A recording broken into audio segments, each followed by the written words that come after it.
भवाय चन्द्रचूडाय निर्गुणाय गुणात्मने कालकालाय रुद्राय नीलग्रीवाय मङ्गलम् वृषारूढाय भीमाय व्याघ्रचर्माम्बराय च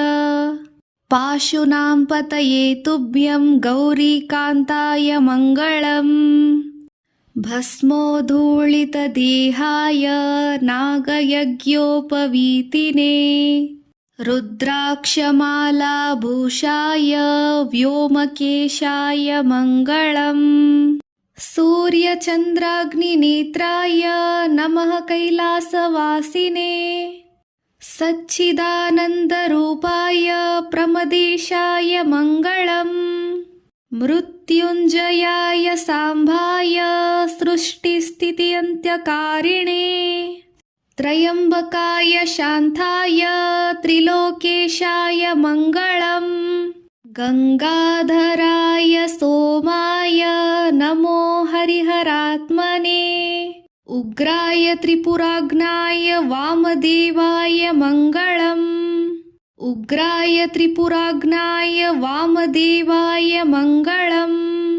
अघोराय च घोराय महादेवाय मङ्गलम्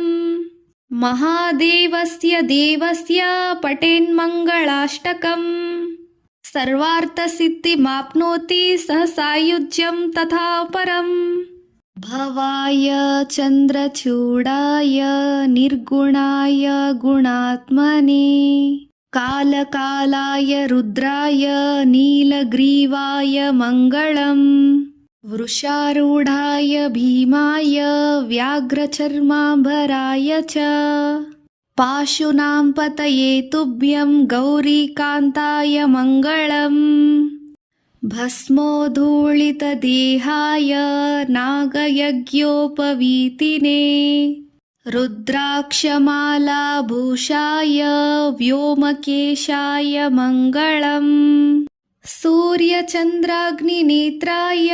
नमः कैलासवासिने सच्चिदानन्दरूपाय प्रमदेशाय मङ्गलम् मृत्युञ्जयाय साम्भाय सृष्टिस्थित्यन्त्यकारिणे त्र्यम्बकाय शान्ताय त्रिलोकेशाय मङ्गलम् गङ्गाधराय सोमाय नमो हरिहरात्मने उग्राय त्रिपुराग्नाय वामदेवाय मङ्गलम् सदाशिवस्वरूपाय